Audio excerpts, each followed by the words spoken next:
बिस्मिल्लाहिर्रहमानिर्रहीम। अस्सलाम वालेकुम माय डियर। ये एग्ज़ाम्पल नंबर 1 बेसिकली हमें इस फंक्शन की थोड़ा सा नेचर को समझने में हेल्प करता है। तो इसको स्टार्ट करने से पहले किसी फंक्शन के इवन और आड होने का कंसेप्ट आपके दिमाग में होना चाहिए कि फंक्शन इवन तब होता है कि अगर किसी चीज़ को आप नेगेटिव में तब्दील कर दें तब भी उसका आंसर पॉजिटिव ही रहे तो हम कहते हैं द फंक्शन इज़ इवन। लेकिन अगर हम किसी चीज़ को नेगेटिव में चेंज कर दें और उसका आउटपुट जो है that will be similar to that negative multiplied that function हो जाए तो फिर हम कह देते हैं कि वो आड है। अब यहाँ पर ये जो एग्ज़ाम्पल नंबर 1 है ये बेसिकली क्या है, वो कहते हैं कि ये फंक्शन की नेचर इवन आड होने की डिपेंड करती है एन पर। अगर एन आपके पास इवन है तो ये फंक्शन भी इवन ही रहता है। अगर ये फंक्शन आड है अगर एन आड है तो ये फंक्शन भी आड ही रहता है। तो इस चीज़ को हम इस एग्जांपल में एक्सप्लेन करते हैं कि वो कहते हैं कि अगर हम फर्ज ये इसका सोल्यूशन आपको पता है कि ये लास्ट डिस्कशन में हमने कहा था कि उसका जो नेट सोल्यूशन आ जाएगा J N is equal to, जो कि ऊपर से थोड़ा सा कटा हुआ है, के summation R from zero to infinity -1 raise to the power R R factorial N plus one gamma है ये, और एक्स ओवर टू इसकी power N plus two R है, जो कि ऊपर जाहिर नहीं है, नीचे ये आ गया है कि यही चीज़ है कि J N is equal to ये ये एक्स ओवर टू और उसकी power N over two R N plus two R है। वो कहते हैं कि अगर हम शुरू कर देते हैं फर्स्ट करने के एक्स को हम नेगेटिव में रिप्लेस कर देते हैं, नेगेटिव एक्स में रिप्लेस करते हैं तो फिर क्या हो जाएगा, जहाँ पर एक्स है वहाँ पर नेगेटिव एक्स, तो J N minus x is equal to summation R start from to zero and goes to infinity -1 raise to the power R R factorial N plus one gamma. और ये देखिए यहाँ पर x की जगह पर हमने नेगेटिव एक्स कर दिया, negative x over two raise की power N plus two r. अब फर्स्ट करें, हम कहते हैं कि एन जो है वो इवन है, और आपको ये भी पता है कि टू आर आर कुछ भी होगा, इसके साथ एन के साथ एन है और टू आर दोनों आपस में ऐड अप हो रहे हैं पावर की शक्ल में, ये एक्स ओवर टू की पावर है। अब टू आर जो है वो तो हमेशा पहले से ही इवन है, क्योंकि किसी चीज़ को भी टू से मल्टीप्लाई कर दें वो इवन ही बन जाती है। फर्स्ट करेंगे आपके पास थ्री है, थ्री को टू से मल्टीप्लाई करेंगे 6 हो जाएगा, सेवन है, सेवन को टू से मल्टीप्लाई करेंगे 14, वो तो इवन ही बन जाता है। अब हम कह देते हैं कि एन जो है वो भी इवन है, जब इसका मतलब यह है कि टोटल जो है वो भी इवन हो जाता है।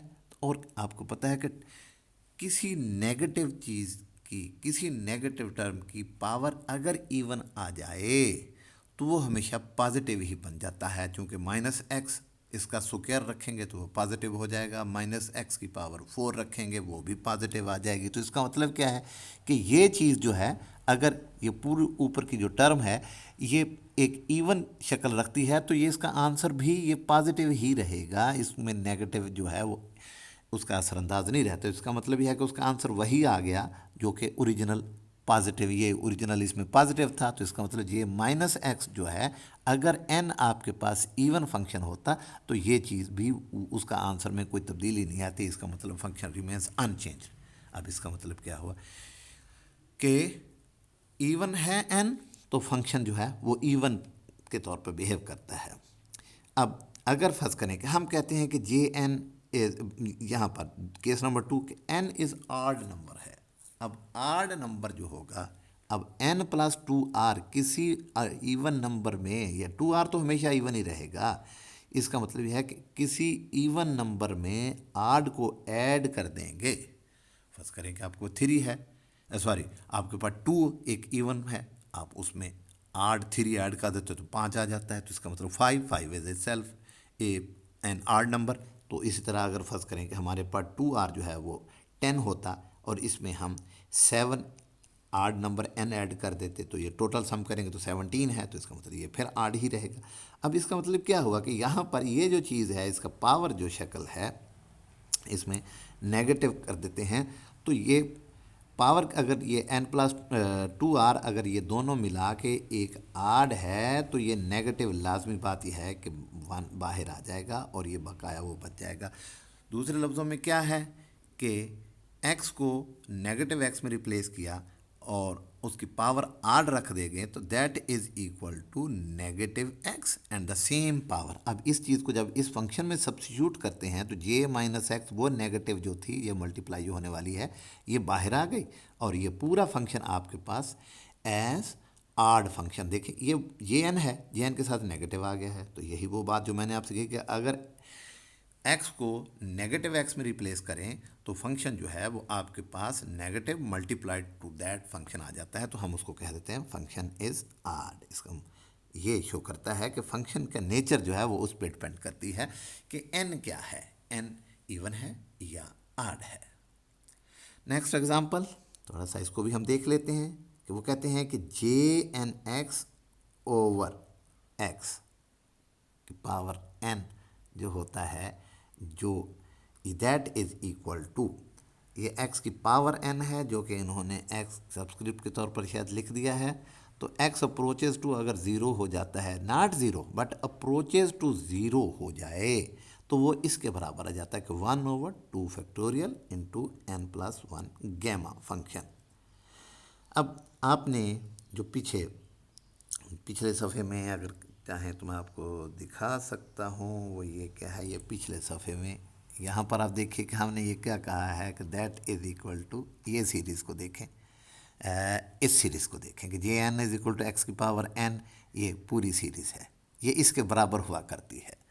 अगर ये चीज़ इसके बराबर है तो इसी को हम यहाँ इस एग्जाम्पल में यूटिलाइज़ करते हैं। ये देखिए कि ये चीज़ है, वही चीज़ है कि x, अब हमने क्या किया, इसको x की पावर n से डिवाइड कर दिया है। जब x की पावर n से इसको डिवाइड करेंगे, ये जो इसके ऊपर पावर n थी वो ख़त्म हो गई और ये तमाम में जो था ख़त्म होने की वजह से बकाया जो चीज़ ये बच गई, और ये चीज़ जो है ये x जो है दैट अप्रोचेज टू ज़ीरो। ये चीज़ें ऊपर जो हैं, जब आपको पता है कि न्यूमरेटर में चीज़ बहुत ही छोटी हो जाए, that is nearly equal to zero, तो वो टर्म भी तकरीबन ज़ीरो ही हो जाती है, सब ख़त्म हो जाएंगे, ये सिर्फ वन बचेगा। जब वन से इस चीज़ को मल्टीप्लाई करेंगे तो इसका आंसर यही चीज़ आ जाएगा।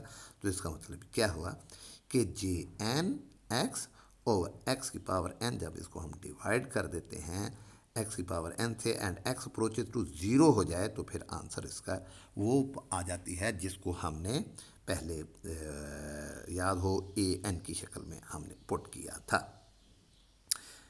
इसके बाद माय डियर ये सेकंड टॉपिक है कि Bessel function of the second order, ये हमारे सिलेबस में नहीं है, हम इसको बच्चों स्किप कर देते हैं। नेक्स्ट में चलते हैं, इसमें फिर एक बड़ी इम्पॉर्टेंट एग्जांपल है नीचे, वो एक अपनी जगह पर उसकी वर्थ है, अक्सर ये एग्जांपल नंबर 3 पे आ जाइए बच्चों।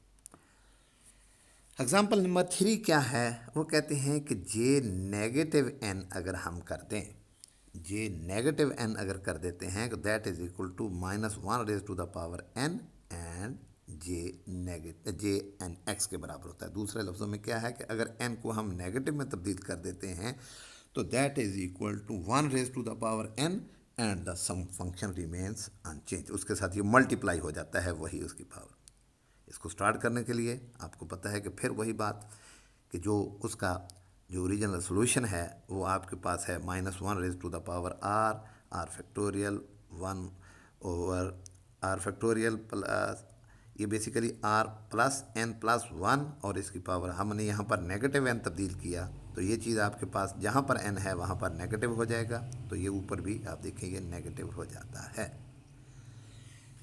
ये दोनों ये इस तरह जब नेगेटिव एक्स में तब्दील करते हैं तो इस तरह चेंज हो जाता है पूरी टर्म।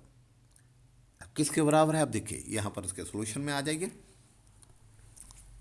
ये ऊपर इसका सोल्यूशन है, ये देखिए उसने कहा कि इसको हम दो हिस्सों में डिवाइड कर लेते हैं। ज़ीरो आर की जो रेंज है, हमने अगर याद हो सबमिशन में कहा था कि zero r start from zero and goes to infinity, उसको दो हिस्सों में तकसीम कर दिया। एक r start from n goes to n-1 और दूसरा ये पूरा वही टर्म साथ बच गई, और दूसरे में आर एन से लेकर आर इन्फिनिटी तक। जिस तरह हम फर्स्ट करके कहते हैं कि 0 to 20 था, इन्फिनिटी को 20 करते हैं, 2 हिस्सों में कर लें। एक हम कह देते हैं कि 0 to 10-1, 10-1 का मतलब 9, और फिर आगे 10 से शुरू कर देंगे, 10 से 20। ये 2 हिस्से तकसीम बना दिए उसने पूरी रेंज के, जो समेशन रेंज है फ्राम 0 to n-1, और बकाया वही टर्म, और दूसरा हिस्सा कि start from two n and goes to infinity, फिर वो पूरा होता है। अब वो कहता है कि पहला हिस्सा जो है ना वो ज़ीरो हो जाता है। क्यों ज़ीरो हो जाता है? यहाँ पर मेरे एक चीज़ मिसिंग है, सिर्फ ये लिखा हुआ है कि since negative integer is equal to infinity, ये बात गलत है, बल्कि gamma function of negative integer is equal to infinity. यहाँ पर गैमा फंक्शन का एक दरमियान में मिसिंग है कि ये है, प्रिंटिंग में नहीं है। Since negative gamma gamma function of a negative integer is equal to infinity, इसलिए वो कहते हैं कि ये पहले हिस्से में, ये जब हम इसको n-1 रखते हैं तो ये तमाम की तमाम जो टर्म्स आएंगी वो नेगेटिव गैमा की शक्ल में, यहाँ पर नेगेटिव गैमा बचेगा जब इसको इस रेंज में रखते हैं। यहाँ पर n-1 पुट करोगे तो r की जगह पर ये पुट करोगे तो आप देखेंगे वो सारा नेगेटिव फंक्शन हो जाता है। तो इसलिए माय डियर, जब ये नीचे इन्फिनिटी आएगा तो ऊपर जो भी पावर होती है बटे के, तो आपको पता है न्यूमिनेटर में कुछ भी हो, जब डिनोमिनेटर में आपके पास इन्फिनिटी आ गया तो वो ज़ीरो हो जाता है। लिहाजा इस पहली टर्म को उसने ज़ीरो कर दिया। अब रहा दूसरी टर्म का मामला, यानी कि इसको जब हमने हल करना है तो इसकी रेंज हमने क्या रखी है, starts from n and goes to infinity. लेकिन फंक्शन के लिए तो हमारी शर्त है कि इट शुड बी फिर ज़ीरो। तो ज़ीरो करने को हम इस तरह कहते हैं, वो कहते हैं आर इज इक्वल, सब्सिट्यूशन कर देते हैं कि r is equal to n plus के।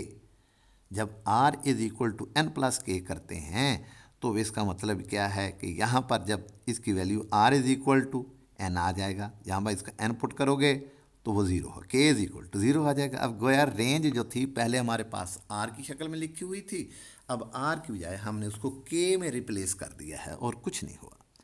एन प्लस के किया, जबकि आर हमने कह दिया था इसमें r is equal to n, यहाँ पर फिर आर पुट करो एन की जगह पर, तो इसका मतलब यह है कि r is equal to r plus k, r दोनों तरफ कैंसल, तो लिहाजा k is equal to zero. यहाँ रेंज में हमारे पास के आ गया ज़ीरो। अब जहाँ पर आर है वहाँ पर ये देखिए आर फैक्टोरियल है, तो इसका मतलब आर प्लस के फैक्टोरियल आ जाएगा।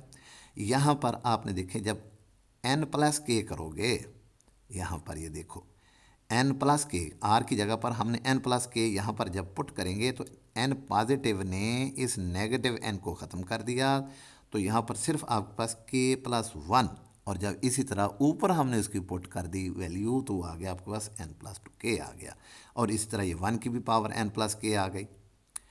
अब इस तमाम को हम ज़रा थोड़ा सा देखते हैं क्या है। देखिए ये जो चीज़ आपके पास है, अगर मैं इसको अलहदा थोड़ा सा इसको समझें कि जो चीज़ इस रेंज में आती है वन की वो पावर वो होती है। देखिए यहाँ पर हमने रेंज में आर रखा है तो यहाँ वन की पावर भी आर है, तो इसका मतलब यह है कि यहाँ पर एन प्लस के है, तो हमारे पास जो समेशन रेंज है उसमें के आ गया है। के में जो जो यहाँ पर -1 पावर एन प्लस के है, तो -1 raise to the power n को बाहर निकाल देते हैं हम लोग, वो ये आ गई, तो आर की वन की पावर के आ गई।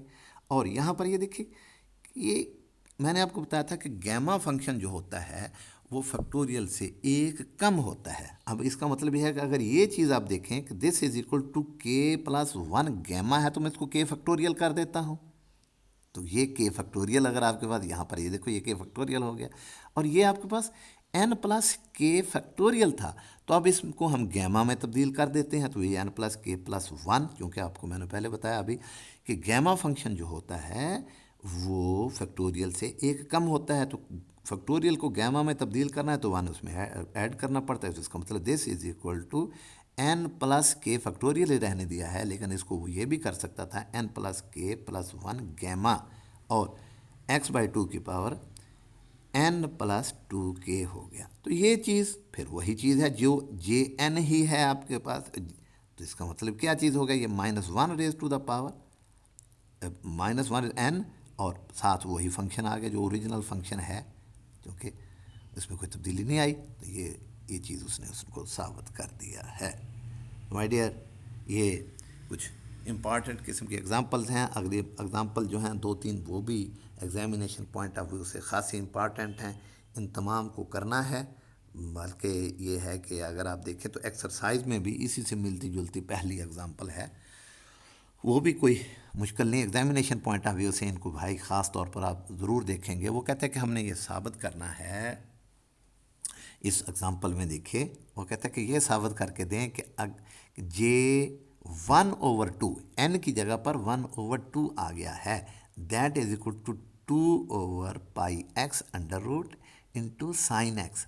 लेकिन इसी तरह वो कहता है कि अगर यहाँ पर 1/2 की बजाय -1/2 कर देते हैं तो 2/πx under root into sine x cos x हो जाता है। सॉरी, ये काज है।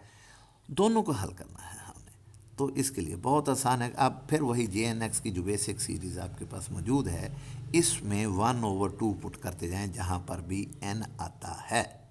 जहाँ पर भी n आए वहाँ पर 1/2 पुट कर दें। तो आपको पता है कि यहाँ पर देखो ये x की पावर n होता है पहले, तो इसकी जगह पर हम 1/2 कर देते हैं। ये 2 की पावर n है, इसमें भी 1/2 कर दिया। यहाँ पर ये n है तो इसको भी 1/2 कर दिया।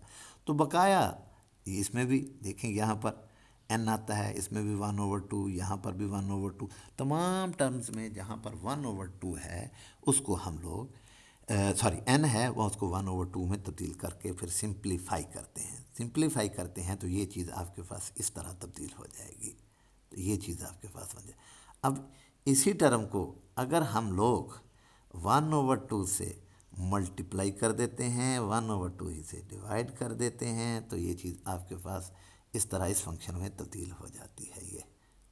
और ये जो चीज़ है अगर आप देखें, ये आपके पास साइन की जो सीरीज़ होती है कि इसमें से अगर हम वो चीज़ देखें तो ये साइन एक्स की सीरीज़ बन जाती है। तो इसको हमने उसको सीधा सीधा पुट कर दिया। यहाँ पर एक और सब्स्टिट्यूशन है कि 1/2 अंडर रूट जो होता है वो पाई अंडर रूट के 1/2 under root gamma 1/2 under root gamma is equal to pi under root हुआ करता है। तो ये वैल्यू उसने यहाँ पर पुट कर दी है, तो भाई ये चीज़ उसके बराबर हो जाती है। सिमिलरली अगर हम इसको -1/2 की शक्ल में पुट कर देते हैं तो ये नीचे आ जाइए, तो ये जो सीरीज़ आपके पास ये बन गई, ये काज एक्स की सीरीज़ है आपके पास। ये एग्ज़ाम्पल्स जो हैं वो खासी अहम एग्ज़ाम्पल्स हैं। इसको अक्सर कोई ना कोई चीज़ इसमें problem examination point of view से इनको ज़रूर ख्याल से देखिएगा। चलें इंशाअल्लाह अज़ीज़ नेक्स्ट जो है वो हम मज़ीद देखेंगे। ये बाकी एग्ज़ाम्पल्स को भी ख़ास तौर पर आपने करना है। असल में होता क्या है कि अपलोड करने में इशू आ जाता है, इसलिए कभी कभार मिसिंग भी हो सकती है। Okay my dear, have a nice day. अस्सलाम वालेकुम।